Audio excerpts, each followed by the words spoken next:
La voz de los protagonistas. Contacto telefónico. Y le dábamos cuenta al inicio de este programa en el recorrido informativo sobre las notas que tienen que ver con la inseguridad que pues se está recrudeciendo a lo largo y ancho del país en casi todo el país. Y bueno, el Observatorio Nacional Ciudadano nos habla de que únicamente en el 10% del territorio nacional pues hay una relativa paz, digamos, mientras que en el 40% se ha recrudecido la violencia y se han incrementado los homicidios. Y sobre este tema charlamos con Francisco Rivas, director de Observatorio Nacional Ciudadano. Francisco, un gusto saludarte aquí en el estudio. Marcela Pámanes y tu servidor Juan Ceballos. ¿Qué tal? Muy buenos días, Juan, Marcela. Buenos días al auditorio. Y bueno, permíteme esta redundancia. ¿Cómo observa el Observatorio Nacional Ciudadano las cifras delictivas del primer cuatrimestre de este año? Pues mira, Juan, desafortunadamente mal. Nosotros este año empezamos a trabajar para presentar los datos de enero 2017, pero pues nos ganaron los datos de febrero de 2017 y ahora nos ganan los datos de marzo, entonces por eso salimos directamente con los datos de marzo, a pesar de que tú puedes encontrar en nuestra página publicado tanto el reporte de delitos de alto impacto de enero y el reporte de delitos de alto impacto de febrero. Lo que quisimos hacer fue destacar específicamente que no solo marzo fue un mes violento, o sea, marzo no fue una cápsula de violencia en un contexto de tranquilidad, sino marzo en realidad se encuentra englobado en un proceso de descomposición en donde vemos aumentar los delitos de alto impacto, prácticamente todos los delitos de alto impacto, por lo menos todos los que analizamos nosotros, que van desde el homicidio hasta diferentes tipos de robos, el secuestro, la extorsión y la violación. O sea, nos encontramos en una condición preocupante en donde no solo se puede argumentar que hay un tema de relación con la criminalidad organizada, sino lo que estamos viendo es un proceso de descomposición en donde evidentemente, porque estamos hablando de delitos del foro común, las autoridades locales están siendo rebasadas y no están logrando reducir los delitos, no están logrando disuadir la comisión de delitos. El portal, sin embargo, publicaba hace un par de días sobre este regreso de la violencia, sobre todo en los estados donde hubo alternancia, es decir, estados que anteriormente eran priistas y pasaron a manos de la oposición. ¿Qué opinión te merece esta suposición que hacen en el sentido de que con la alternancia se recrudeció la violencia al concluir los arreglos que se tenían para mantener la paz en esas entidades? Mira, no es solo la alternancia en términos de un nuevo partido político, o más bien una afiliación partidista diferente, sino estamos hablando en realidad también de cuando hay un cambio de gobierno, y ese cambio de gobierno puede ser del mismo color, pero tal vez hay un gobernador diferente. Esto lo hemos visto, por ejemplo, te pongo el caso de Baja California. Si nosotros comparamos las condiciones que se vivían con el anterior gobernador a las que se viven con el actual gobernador, pues son completamente otras. Hoy Baja California es una entidad que se encuentra sumida en la violencia cuando sabemos que hace tan solo unos años era considerado el ejemplo de que sí podíamos mejorar las condiciones del país, que sí se podía reducir la violencia, que sí podíamos regresar a condiciones aceptables como eran las que se tenían previamente. Uh-huh. Francisco, buenos días. Te saluda Marcela Pámanes, con el gusto de escucharte. Y ya hemos visto que ha sido solicitado y requerido en infinidad de medios de comunicación, porque esto que está haciendo el Observatorio Nacional Ciudadano es muy importante. Es decir, las cosas exactamente como son. Y bueno, yo no sé si hay algún aliento en el reconocimiento del presidente Enrique Peña Nieto, que recién ha hecho en la Junta de la CONAGO, en relación a lo que significa en este momento la violencia y lo que significa también este incremento en prácticamente todos los delitos, porque son 10 los delitos que se han incrementado. Y nos gustaría mucho que le dijeras al auditorio en relación a cuáles son los estados que en este momento están reportando más índice delictivo y cuáles son los delitos que se cometen. Mira, nosotros cuando hicimos el análisis, quisimos destacar 3 entidades porque somos los que consideramos que están en una crisis mucho más fuerte. El criterio que se tomó fue que que un estado estuviese presente dentro de las 5 primeras posiciones en por lo menos 2 delitos de alto impacto. Y aquí, pues te digo, incluyamos que indudablemente nos deben preocupar porque prácticamente estamos hablando del 40% del país. Estamos hablando de Baja California, estamos hablando de Baja California Sur, estamos hablando de la Ciudad de México, estamos hablando de Colima, estamos hablando de Estado de México, estamos hablando de Guerrero, estamos hablando de Morelos, estamos hablando de Querétaro, Quintana Roo, Sinaloa, Tabasco, Tamaulipas y Zacatecas. O sea, estamos hablando de una parte importante del país en donde, como te digo, por lo menos hay dos delitos que se repiten, que son, pues, como te decía, el homicidio, el secuestro, la extorsión, diferentes tipos de robos y las violaciones. Ajá. Y en ese sentido, por ejemplo, tenemos algunos casos que son muy preocupantes, porque tenemos entidades que no estaban en el radar de la violencia. Una, por ejemplo, es el caso de Querétaro, y la otra, aún más escandalosa, es el caso de Baja California Sur.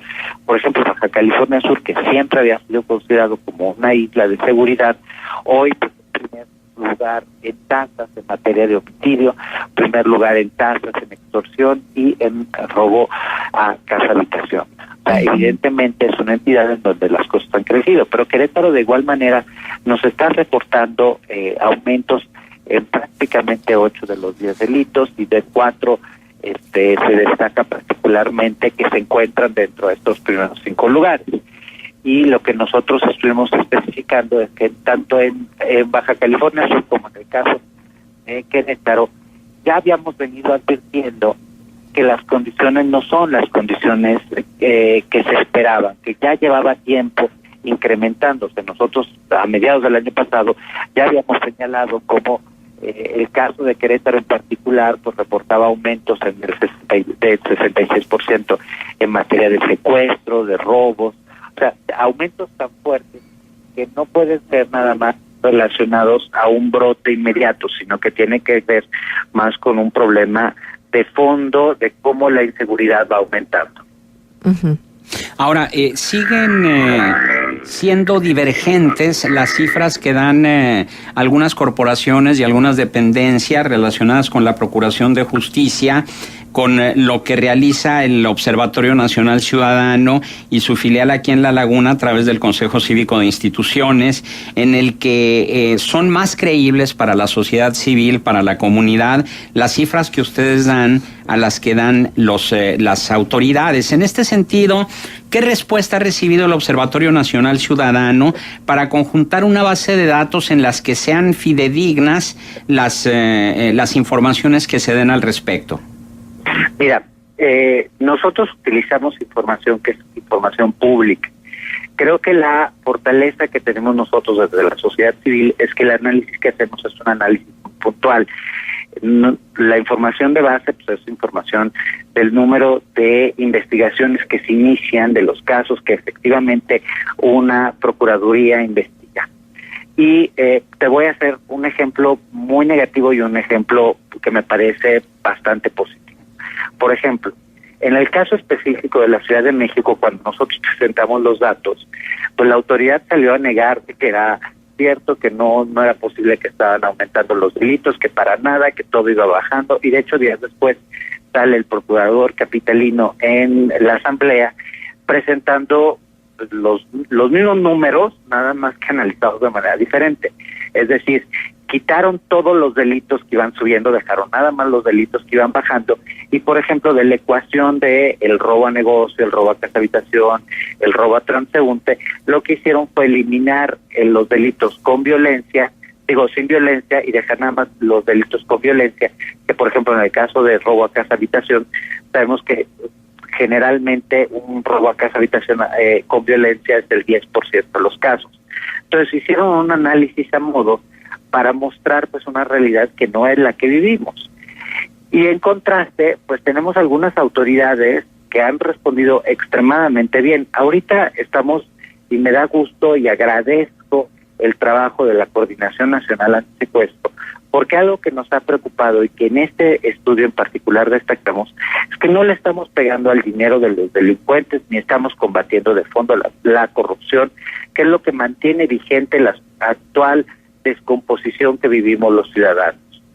Hoy, a través de este acuerdo con la Coordinación Nacional, pondremos en evidencia el número de bandas desarticuladas y la extinción de dominio que se le hace a los delincuentes, así como a cuántas víctimas se le está reparando el daño. Porque la verdad es que un delincuente con dinero es un delincuente que compra seguridad, que compra justicia y que compra que puede tranquilamente delinquir desde un penal del país sin tener ningún problema. Entonces, hasta que no le peguemos al dinero de los delincuentes, esto una y otra vez se van a estar reformando, las bandas se van a estar reformando, la criminalidad va a poder acceder a una fuerza letal mayor a la del Estado.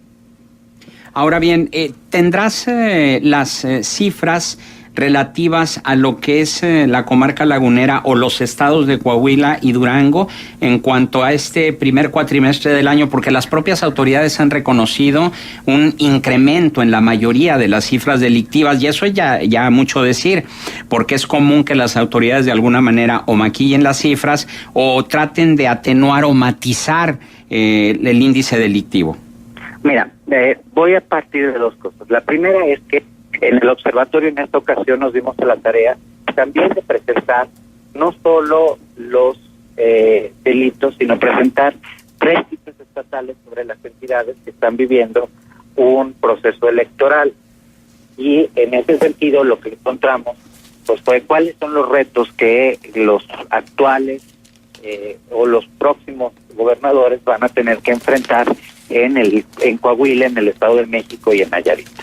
Y sabemos que tanto cualquiera de estas 3 entidades, en el caso del Estado de México, pues el Estado de México es un estado que sigue sumido en la violencia, pero en el caso de Coahuila y de Nayarit son estados que aparentemente habían mejorado sus condiciones. Nayarit sabemos que es un estado que nos ha mentido, que es un estado donde pues el mismo fiscal general pues, era un delincuente de la criminalidad organizada, y por más que nosotros lo estuvimos advirtiendo por 4 años, parece que nadie se había dado cuenta. Pero más allá de este caso en particular, pues sí, lo que sabemos que comparten las 3 entidades es un problema de corrupción, es un problema de Estado de Derecho, es un problema de acceso a la justicia y de seguridad. Ahorita te puedo presentar con mucho gusto los datos relacionados con el primer trimestre de Torreón, no de toda la comarca, porque precisamente para el análisis de las fichas estatales vimos que el homicidio doloso trae un aumento del 20%, que el robo de vehículos con violencia trae un aumento del 64%, que el robo a negocios con violencia trae un aumento del 189%, y el robo a negocios sin violencia del 57%. Que el robo a casa habitación sin violencia trae un aumento del 57%, y que el robo a transeúnte trae un aumento tanto con violencia como sin violencia, con violencia de un 15% y sin violencia de un 156%.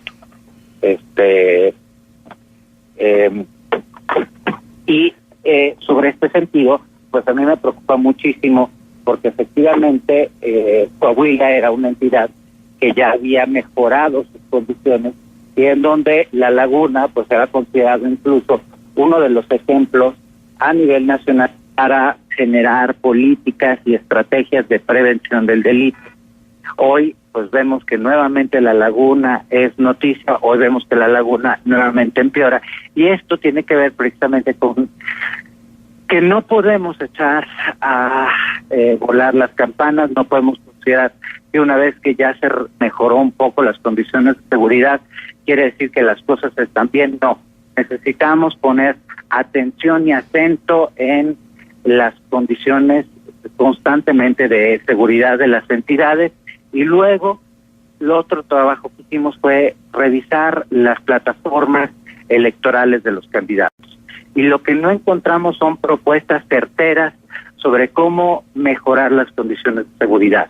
Esto te lo digo que no solo en el caso de Coahuila, en los casos de los 3 estados, las propuestas que localizamos parecen sumamente superficiales en materia de seguridad. Esperemos que quien asuma en particular la gobernatura de Coahuila se aboque a algunos temas, como uno de ellos es la desaparición de personas, que en la entidad es muy alta y no está adecuadamente reconocida.